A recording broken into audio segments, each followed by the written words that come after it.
Welcome back to Primetime News. And a special welcome to viewers on onespotmedia.com as well as TVJ International in the Cayman Islands. Up first this evening, shockwaves are reverberating across some sectors of the country this evening after Jamaica ended its medical cooperation program with Cuba. The development comes amidst what appears to be pressure from the United States. Jamaica's Ministry of Foreign Affairs made the stunning revelation today via a news release. Well, you looked at this story. Let's listen to the details. Say the words Cuban eye care program and many Jamaicans will tell a litany of mostly positive stories, not to mention the medical missions.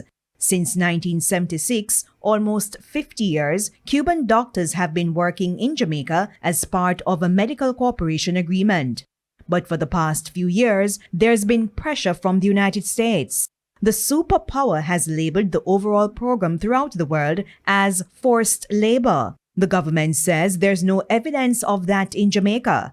But this was U.S. Secretary of State Marco Rubio when he visited the island in March 2025. It's not that they're Cuban doctors.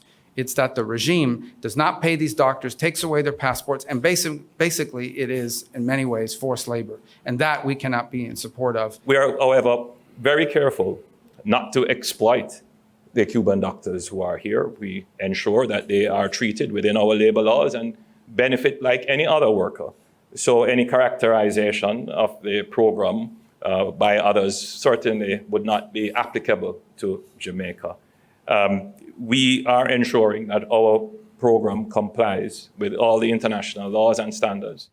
Almost a year later, the Jamaican government decided to stop the program, saying the previous agreement expired in February 2023 and both governments have been unable to agree on the terms and conditions of a new technical cooperation arrangement. The Jamaican government is, however, willing to engage the Cuban medical professionals on an individual basis in keeping with local labor laws. The arrangement would last for the remainder of their time in the country.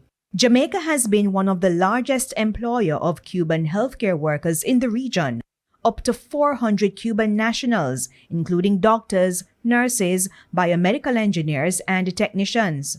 Earlier this year, St. Lucia's Prime Minister Philip J. Pierre said the U.S. had directed his administration to discontinue the program. Some Caribbean nations have also defended the medical programs in their countries.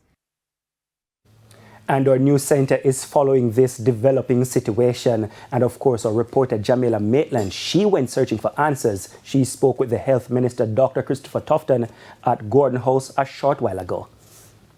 We're not wishing to discontinue our relationship with the Cuban workers, just to be clear. We would like to have them. They work well. The relationship has been long and strong and beneficial to Jamaica.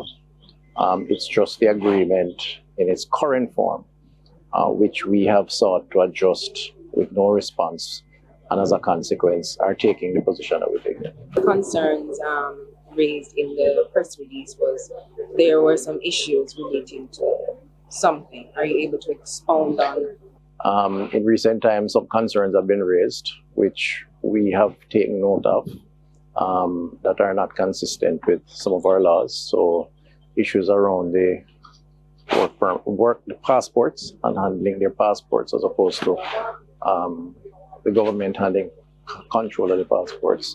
And then, of course, the methods of payment. To what extent was there any pressure from Washington to ensure that these contracts are in line with what they think is international standards? So you can't really ignore the geopolitical issues within their hemisphere and certainly within the global context. So I would not say that those may not have been considerations, but I would also say that when you look at the agreement, the historical agreement, and look at how they juxtapose against the laws of the country, there are obvious issues that needed to be regularized. So, is the Jamaican government willing to go back to the table if the Cuban government says, we are able to accept these terms, some of the sticking points as it relates to payment, as you said, and maybe the passport or something? So we see how that turns out. I don't want to be hypothetical. I don't think it's a good thing so to do. I just can't speak right now to the current situation and the facts as they are. And as of now, what we're saying is there is no agreement. There is no negotiated new agreement, but there is an offer for the Cuban workers to be given individual contracts to work here. And the opposition spokesman on health, Dr. Alfred Dawes, has also been weighing in on the issue. TVJ News spoke with him a short while ago, also outside Gordon House. But to be honest, we saw this coming. When the program expired, what we saw was an attrition. And doctors and nurses were going back to Cuba. They weren't replaced. So we saw the numbers dwindling down further and further. So we figured something was up. The negotiations directly with the Cubans didn't seem to be going anywhere.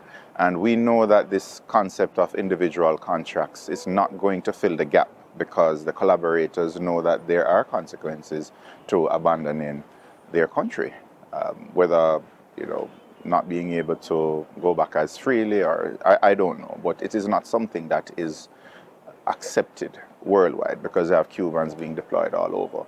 So I'm hoping that the Ministry of Health would have started to make some definitive moves in terms of filling that gap. We're hoping that a gap analysis would have been done already. I understand that just under 300 healthcare workers are left in the system now, and they are going back at the conclusion of the contracts. This is much more serious than we would like to believe. It's not just nurses and doctors. These are specialists. The doctors and nurses, they go in the most underserved areas in primary care. They are biomedical engineers who fix broken down equipment. And we know that we have an issue with maintenance here in Jamaica.